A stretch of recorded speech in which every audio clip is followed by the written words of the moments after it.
भारत और अमेरिका के बीच चल रहा व्यापारिक और कूटनीतिक गतिरोध अब एक ऐसे मोड़ पर पहुंच चुका है जहां से वैश्विक राजनीति का पूरा नक्शा बदलता हुआ दिखाई दे रहा है। और इसकी शुरुआत तब हुई जब अमेरिकी राष्ट्रपति डोनाल्ड ट्रंप ने भारत के खिलाफ एक बेहद आक्रामक और अप्रत्याशित रुख अपनाते हुए 500% टैरिफ लगाने की सीधी धमकी दे डाली, जिसने अंतर्राष्ट्रीय गलियारों में हलचल पैदा कर दी है। यह केवल एक आर्थिक घोषणा नहीं थी, बल्कि भारत की उभरती अर्थव्यवस्था और उसकी स्वतंत्र विदेश नीति पर एक सीधा प्रहार माना जा रहा था। लेकिन ट्रंप प्रशासन ने शायद इस बात का अंदाजा नहीं लगाया था कि नई दिल्ली से इसका उत्तर इतनी तीव्रता और इतनी रणनीतिक गहराई के साथ आएगा कि खुद वॉशिंगटन के नीति निर्माता हक्के बक्के रह जाएंगे। जैसे ही अमेरिका ने भारत को व्यापारिक मोर्चे पर घेरने की कोशिश की, भारत ने भी अपनी कूटनीतिक चालें चलते हुए महज 24 घंटे के भीतर एक ऐसा मास्टर स्ट्रोक खेला जिसने ट्रंप की पूरी टीम को रक्षात्मक मुद्रा में ला खड़ा किया है। क्योंकि भारत ने स्पष्ट कर दिया है कि अब वह किसी भी दबाव में झुकने वाला पुराना देश नहीं है, बल्कि एक ऐसी महाशक्ति है जो अपनी शर्तों पर व्यापार करना जानती है। भारत की ओर से कड़ा रुख अपनाते हुए यह संदेश पूरी दुनिया को दे दिया गया है कि यदि अमेरिका 500% तो क्या 1000% शुल्क भी लगा देता है, तो भी भारतीय अर्थव्यवस्था पर इसका कोई नकारात्मक प्रभाव नहीं पड़ेगा। क्योंकि भारत ने अपनी निर्यात नीति में रातों रात एक ऐसा क्रांतिकारी बदलाव कर दिया है जिसने अमेरिकी बाजारों पर भारतीय निर्भरता को लगभग समाप्त कर दिया है। इस पूरे घटनाक्रम की जड़ें वेनेजुएला और रूस के साथ बदलते समीकरणों में भी छिपी हुई हैं। जहां अमेरिका ने वेनेजुएला के तेल संसाधनों पर नियंत्रण करने और निकोलस मादुरो के खिलाफ कार्रवाई करके भारत को तेल आपूर्ति के मोर्चे पर कमजोर करने की योजना बनाई थी, लेकिन भारत ने इस संकट को एक अवसर में बदलते हुए वहां से होने वाले तेल आयात में 30% की अतिरिक्त वृद्धि कर ली, जिससे चीन को मिलने वाले तेल में कटौती हो गई और भारत को सीधा आर्थिक लाभ मिलने लगा। अमेरिका का मानना था कि वह भारत को वेनेजुएला के मुद्दे पर अलग थलग कर देगा, लेकिन भारत ने अपनी तेल कूटनीति से न केवल अपनी ऊर्जा सुरक्षा सुनिश्चित की, बल्कि वैश्विक तेल बाजार में अपनी स्थिति और मजबूत कर ली, जिससे ट्रंप प्रशासन की चिड़चिड़ाहट और बढ़ गई। इसके साथ ही रूस के एक व्यापारिक जहाज को अमेरिकी नियंत्रण में लिए जाने के बाद जब मॉस्को ने परमाणु युद्ध तक की चेतावनी दे दी, तो भारत ने तटस्थ रहने के बजाय रूस की संप्रभुता का समर्थन किया और हिंद महासागर में अमेरिकी नौसेना की आवाजाही पर कड़े प्रतिबंध लगा दिए, जो अब तक दक्षिण चीन सागर तक जाने के लिए भारतीय जलक्षेत्र का उपयोग करते थे। भारत का यह साहसिक कदम अमेरिका के लिए एक बहुत बड़ा सामरिक झटका साबित हुआ है, क्योंकि हिंद महासागर में भारत की अनुमति के बिना अमेरिकी बेड़ों का गुजरना अब लगभग नामुमकिन हो गया है। और यही कारण है कि अमेरिकी रक्षा गलियारों में भारत के इस नए तेवर को लेकर गहरी चिंता देखी जा रही है। भारत के विदेश मंत्री एस जयशंकर ने संयुक्त राष्ट्र के मंच पर जिस तरह से अमेरिकी नीतियों की धज्जियां उड़ाईं और पश्चिमी पाखंड को बेनकाब किया, उसने दुनिया के 132 देशों को भारत के पक्ष में लाकर खड़ा कर दिया है। और स्थिति यहां तक पहुंच गई है कि संयुक्त राष्ट्र में अमेरिका को बाहर करने तक के प्रस्तावों पर चर्चा होने लगी है, जो इतिहास में पहली बार देखा जा रहा है। ट्रंप की अमेरिका फर्स्ट की नीति अब खुद अमेरिका के लिए गले की हड्डी बनती जा रही है, क्योंकि भारत ने पलटवार करते हुए अमेरिका को भेजी जाने वाली 130 से अधिक मालवाहक जहाजों की खेप को बीच रास्ते से वापस बुला लिया है, जिसमें जीवन रक्षक जेनरिक दवाएं, बासमती चावल, मसाले और टेक्सटाइल जैसे महत्वपूर्ण उत्पाद शामिल थे। जैसे ही भारत ने इन अनिवार्य वस्तुओं की आपूर्ति रोकी, अमेरिकी बाजारों में हाहाकार मच गया है और वहां बासमती चावल की कीमतें रातों रात 3 गुना तक बढ़ गई हैं, जिससे अमेरिकी जनता के बीच ट्रंप प्रशासन के खिलाफ असंतोष पनपने लगा है। भारत ने बड़ी चतुराई से अपने निर्यात का रुख ऑस्ट्रेलिया, रूस, अफ्रीकी देशों और यूरोपीय संघ की ओर मोड़ दिया है, जिससे यह साबित हो गया कि भारतीय उत्पाद केवल अमेरिका के मोहताज नहीं है, बल्कि पूरी दुनिया भारतीय सामानों की गुणवत्ता की कायल है। अमेरिका ने दबाव बनाने के लिए भारत के नेतृत्व वाले अंतर्राष्ट्रीय सौर गठबंधन यानी इंटरनेशनल सोलर अलायंस से बाहर निकलने की धमकी दी थी, जिसे भारत ने ठंडे बस्ते में डाल दिया, क्योंकि अब इस गठबंधन में दुनिया के अधिकांश प्रभावशाली देश शामिल हो चुके हैं और अमेरिका का बाहर निकलना खुद उसके लिए स्वच्छ ऊर्जा के क्षेत्र में एक बड़ा नुकसान साबित होगा।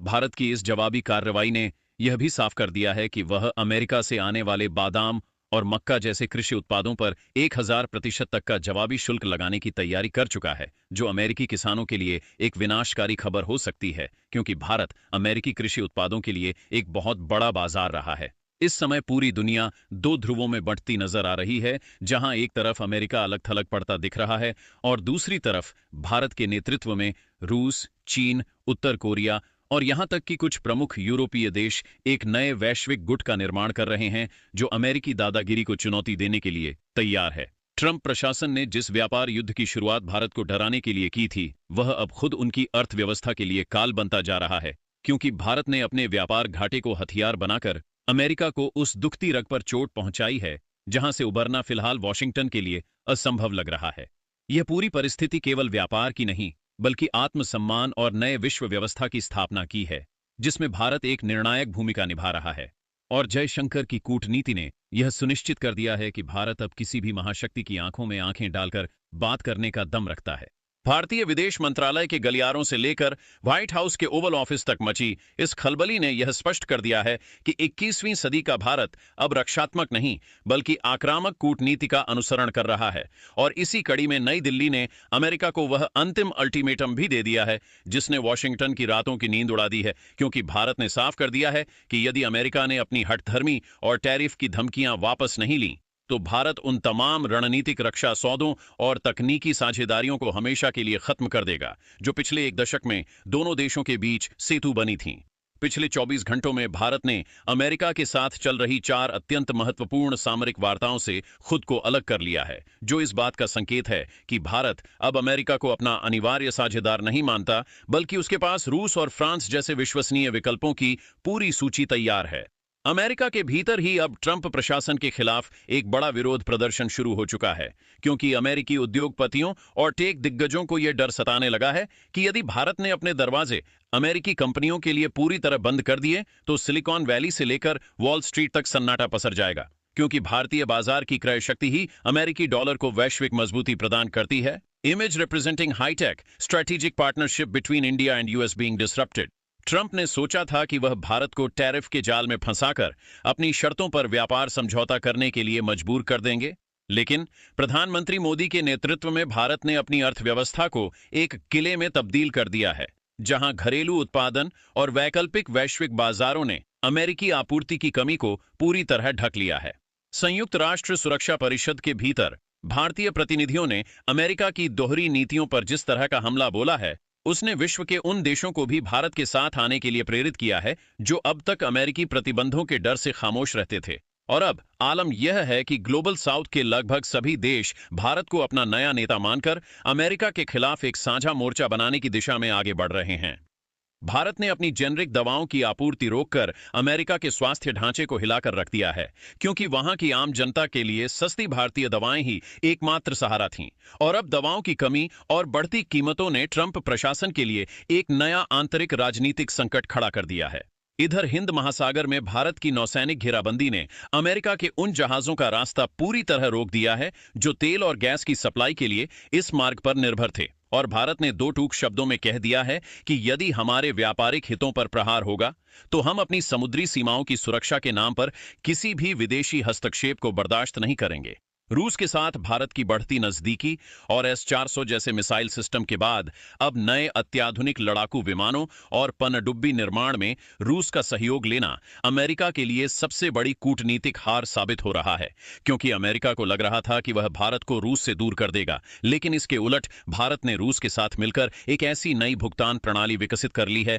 जिसने अमेरिकी डॉलर के प्रभुत्व को ही चुनौती दे डाली है। ट्रंप के नीति निर्माता अब इस बात पर मंथन कर रहे हैं कि आखिर भारत ने इतनी जल्दी अपनी पूरी सप्लाई चेन को कैसे बदल लिया और कैसे 500% टैरिफ जैसी बड़ी धमकी का भारत पर कोई मनोवैज्ञानिक असर नहीं पड़ा, बल्कि भारत ने 1000% टैरिफ लगाने की चुनौती देकर ट्रंप को ही पीछे हटने पर मजबूर कर दिया है। चीन के साथ व्यापारिक तनाव के बीच अमेरिका के लिए भारत ही एक ऐसा देश था जो उसकी अर्थव्यवस्था को स्थिरता दे सकता था, लेकिन ट्रंप की अदूरदर्शिता ने भारत जैसे भरोसेमंद साथी को एक प्रतिद्वंद्वी के रूप में खड़ा कर दिया है, जो अब ब्रिक्स और अन्य क्षेत्रीय संगठनों के माध्यम से अमेरिका को हर मोर्चे पर घेर रहा है। भारत ने यह भी साफ कर दिया है कि वह अमेरिका से आने वाले उच्च तकनीक वाले उपकरणों और विमानों के पुर्जों के लिए अब पूरी तरह से यूरोपीय देशों और स्वदेशी स्टार्टअप्स पर निर्भर होगा, जिससे अमेरिका के एयरोस्पेस और डिफेंस सेक्टर को अरबों डॉलर का नुकसान होना तय है। वॉशिंगटन में भारतीय राजदूत ने अमेरिकी विदेश विभाग को जो दस्तावेज सौंपे हैं, उनमें साफ तौर पर लिखा है कि भारत अब किसी भी ऐसे समझौते का हिस्सा नहीं बनेगा जिसमें समानता का भाव न हो और भारत की संप्रभुता के साथ समझौता किया जाए।